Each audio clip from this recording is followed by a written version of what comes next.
Because this shit is not easy. It's not. People think it is. You're just talking, but no, it's because a lot of times, I don't know about you, but I know a lot of times if I do a podcast, after I'm done, I'm exhausted. Yeah. I think they're in the build up to the podcast. I'm so focused. It's like adrenaline rush. Yeah. You heard how I was sounding when I sat here. I was like, hey girl.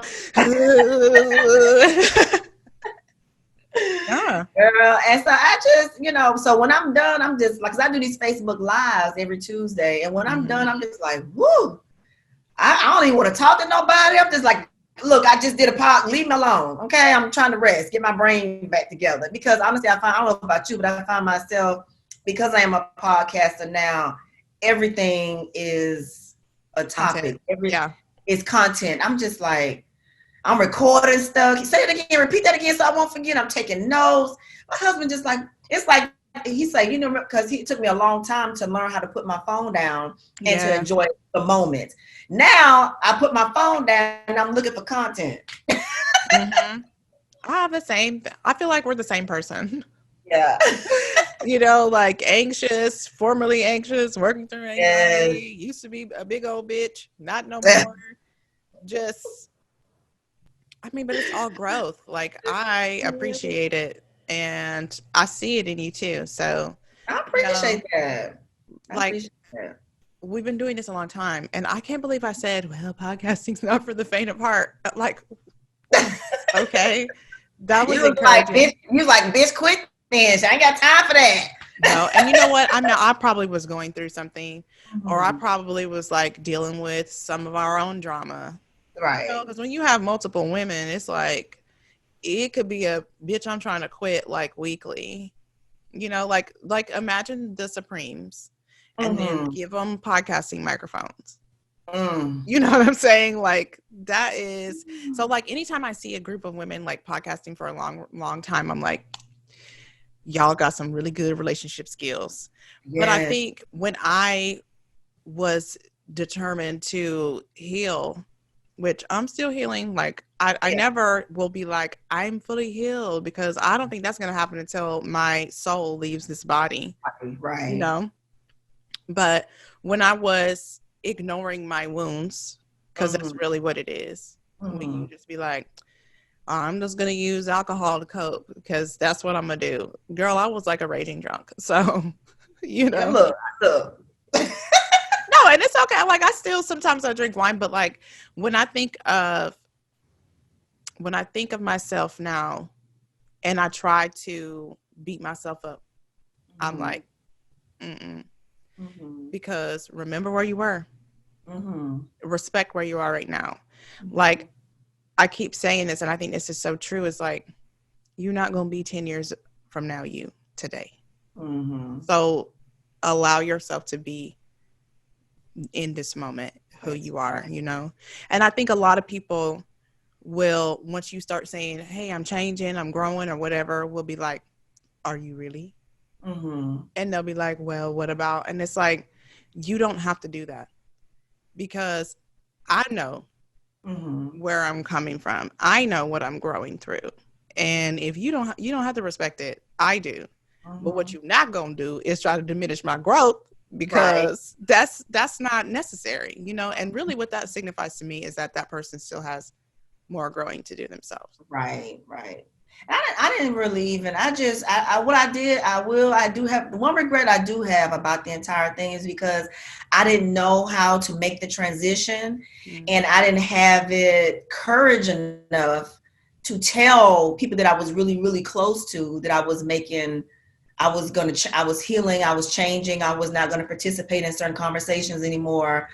So I because I didn't know how to deal with it, I kind of like just cut it off, or like if information came my way, I was very curt or just very flowery and just kind of brushed them off. I didn't know how I just didn't know how to handle it, and and sometimes I feel like, especially with one person, maybe things would have been a little different now between us if I had done things differently. But when I did try to go back in to talk about it, she didn't want to talk about it, so I was like, say la vie, you know what I'm saying? I just, you know, because I knew what I was doing I was doing for me. You know what I'm saying? Mm-hmm. And I take friendships very seriously, like I do my relationships, like with my husband. If you're my friend, I love you, I cherish you, I respect you, I honor you because you're my friend, you Mm-hmm. know. And so, you know, a lot of those breakups weren't easy, even though they were unhealthy. Just like my jacked up relationships with my exes. You know what I'm saying? You love these, you know, these fools ain't meant for you. You know what I'm saying? Yeah. But you still with them. You forgive them and keep going back to them to the Mm-hmm. same mess, hoping they'll change. You know, and the friendships are kind of like this is the same thing. You know, Yeah. and you know, but I have closed myself off a lot, and I'm just not real sure because I'm 50 now, Mm-hmm. and it took me a long time to figure out how to be a friend, how to get, you know, be in a friendship. And now I don't have the desire or the energy to pursue it like I used to. You know, Yeah.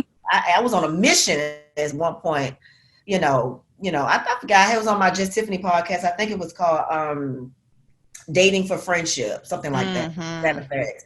And I gave all these tips and said all these different things. But as time goes on, I think back, I'm just like, but I'm not even interested in dating anybody to Right. be a friend. You know, I'm just I'm just, yeah. like, honestly, I'm at the point where I'm like, if you're gonna be in my life or you're gonna be my friend, then you're gonna be attracted to me naturally, and Yes. you're gonna come to me through a channel that, like something like this, or Mm-hmm. just somebody that I already was acquaintance with and was like, girl, I didn't know we had that in common. Let's be friends, you know, because I know where I'm going and what I'm doing. And Right. so I want to make sure that, and that's not to discount anybody that I have friendships with from before I decided to change my life and my mindset. Mm-hmm. But when I talk about being a best friend or somebody I'm going to chop it up with regularly, we need Mm-hmm. to vibe. And that Right. means that we got to be at least both trying to heal. Like, Mm-hmm. I can't be the only person who's like, well, I'm not going to drink that because I know I've already had a drink.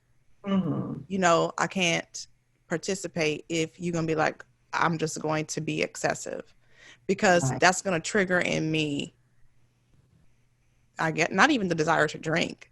It's going to Mm-hmm. make me feel sad for you. Mm-hmm. And then I'm going to go into, I'm going to be healing you mode. And that's not what you're asking for, because if you were, you wouldn't be doing it.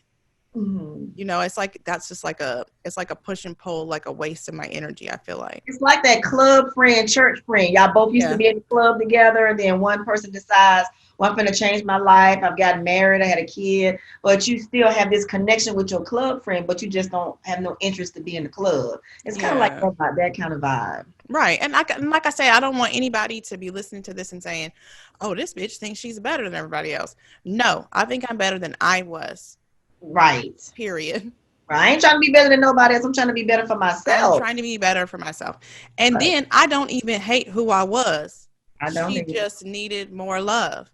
And now I know what self love feels like. And yeah, Mm-hmm. I still have a long way to go, but I'm trying to glow. I'm not trying to go back there where I was when I didn't feel good and my projection was dark. And so everything Mm-hmm. that was coming to me and was attracting to me was also miserable. That includes men, Mm. job situations, Mm-hmm. friends or associates, people who ready to backbite you and cut you at the ankle. You know what I mean? I don't want that in my space because I have too much work to do here. And that's Mm-hmm. just me feeling what spirit tells me. It's Right. like, if I know my work is in the creative consulting because people who are like me or who were like me are trying to sell their products, or they're trying to run a business or rebrand or whatever it is they're trying to do, but they're standing directly in front of themselves and they need somebody to help them put the right glasses on and see so they can get out of their own way and really do their work. I Mm-hmm. can't be drunk. I Right. can't be laying in my bed miserable to do that. And Right. then on top of that, I didn't even ask for this. What Mm-hmm. I said was, I know there has to be more to life than just this. What Mm-hmm. is my purpose? And when Mm-hmm. I got the answer, I can't now be like, I don't want to do it. Mm-hmm. Now, let me ask you something. Do your children ask you, who are you? Sometimes They now, don't? Mm-hmm. My son the other day was like, "You're just so different now." Mm-hmm. And Michaela will be like, "I want the nice mommy back." I'm like, "You mean the one that you ran over? Mm-hmm. Now, The because one you put in who, the boundaries, right? yeah, the Mm-hmm. one that never told you no." Right. And then I'm like, and then she was also a huge bitch. So what you talking about? Right. You know, like you liked it better to do whatever you want and then to have me hollering afterwards than for me to say no up front and then Right. be like, okay, let's go to the store anyway. Like I'm better. Like I feel better. And it's like, it was weird to me for them to say, we are different, but that's okay. Because that just confirms that I did what I was trying to do. Because Right. really the reason why I got aggressive about the healing was because I was tired of coming home and not feeling good. And I reminded myself of my dad. And I Mm-hmm. was like, I know he was grumpy and tired and worked way too much and never really felt fulfilled. And he passed away when I was 16. So I was like, I don't want to be like that. I need to figure out what to do. So then the information was presented to me, do shadow work, figure Mm-hmm. out what's in your shadow. Now I've been looking into that shadow work stuff. I saw somebody on YouTube talking about it, looking at their shadow self. Mm-hmm. He talked about the inner child and different things Yes. like that. I actually just did a therapy session with a lady on Monday Mm-hmm. who did a hypnotherapy inner child session. And girl, my mind was blown. Wait a minute, hypnotherapy as in hypnotize? Yes. Did she hypnotize you? Yes. In my little chair right here. Girl. Well, at It least you got was to record it. You cool. didn't act a No, fool. I didn't interview her. She is a therapist. So Okay. I didn't record it. I recall some of what I was saying because it's like, even though you're hypnotized, you be there. It's Mm-hmm. like a different layer of your consciousness. Hmm. It was really cool. And like, as soon as I Oh, got to the look place that at she took girl. me to, I was crying because I could remember the feeling from when I was a kid Mm-hmm. and that moment. And like, what she did was she had me, and this is going to be all I'm talking about for the next year because that's all I keep talking about this week. But it was really profound. And I think maybe that's the point. Like, maybe this is the information that needs to be coming out just repeatedly over the next 4 months. Oh, yes, it is. I'm going to tell you why in just a minute. But I, Mm. I was like talking to my younger self, and that bitch is wise. So I'm I was like, scared. I can't. you are? Well, start with the shadow work. Do some work yourself. Yeah. And then once you really get in there, and I think you are already getting started, to be honest, like even just healing that part of you that was talking about people so much, because Mm-hmm. that's where that came Right. from that little girl who was like, well, now I'm on top. Right. I was talked about, so Yeah, now. now I'm on top. And I will tell you, when you decided that you wanted to change, okay, I know I sound crazy, but I don't care. So, and been doing a bunch of research on this because it matters to me. I think that's part of my purpose, actually, is to Mm-hmm. help people find in their zodiac chart where their wound is so they can be healing it. Because Chiron, the wounded healer, this asteroid, comet, dwarf planet, Mm-hmm. has been in Aries since like February 2019. Some Mm-hmm. other people say April 2018. It went back and forth. But I decided right about April 2018 that I was going to break up with this guy that I was with because he Mm-hmm. wasn't right for me. Mm-hmm. And I don't know what it was. I was like, I'm tired of this. Mm-hmm. I'm just sick of it. So I Mm-hmm. broke up with him. I think it was maybe like June. And I was like, no, I'm standing firm in what I said. I Right. don't want to do this anymore. I need to be by myself. Mm-hmm. So I spent some time by myself, sometime. Mm-hmm. So then I met someone else and we had a good time. We had a really good vibe. We had a really good, solid friendship vibe. Mm-hmm. And that was right around the time that you decided to change. Okay.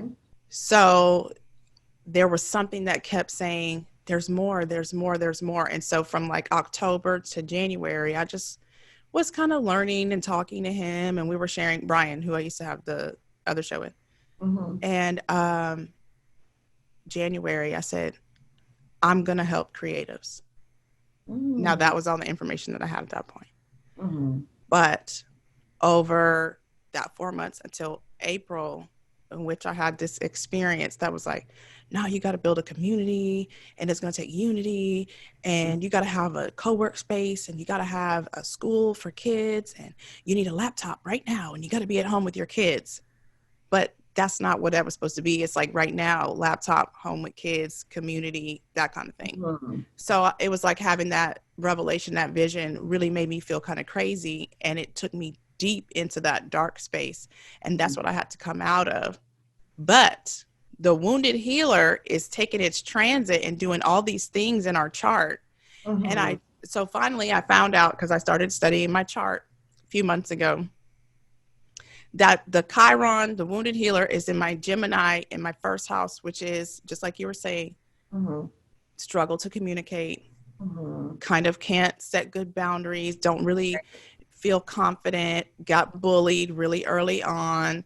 So it would be interesting to see where yours is too, because you went through that. But I'll tell you, when you hit 50 is when Chiron does a return, because it says that he goes every 49 years. So that's probably what really triggered that in you, was that movement. I know I sound crazy, girl. Well, not that you sound crazy, I just don't know anything about it. Yeah. But it sounds interesting. I'm very curious about stuff like that. You know, I have a friend girl who is very spiritual, into stones and healing, and she gives me great advice. I've just never myself took time to study anything, you know. You know, my husband makes me feel guilty about studying anything in his mind that's outside of God. Yeah. So, you know, but honestly, you need you a sister circle. Yeah, I need some. I do. These summertime gnats. Girl, you got them. I got them too. I think everybody is having a little bit of a problem with it right now, because I'm in summer in Houston, chick. I ain't judging myself about it. I've been doing the best I can to get rid of them. I mean, because once you have a few of them, and actually I found an old banana on the refrigerator downstairs. I was just getting ready to say, you found an old banana, found some old ass, any old fruits. I'm a fruit eater, so I make smoothies all the time, so they always around my fruit. Okay, so let me ask you real quick about Kamala. Not because we just both love her, but the situation is, you know, she's a Black woman and she's running for office. Do you think she's getting kind of a bad rap, or she's getting more pressure from people than she would if she were a white woman? I have to be very transparent. I don't really know a lot about politics.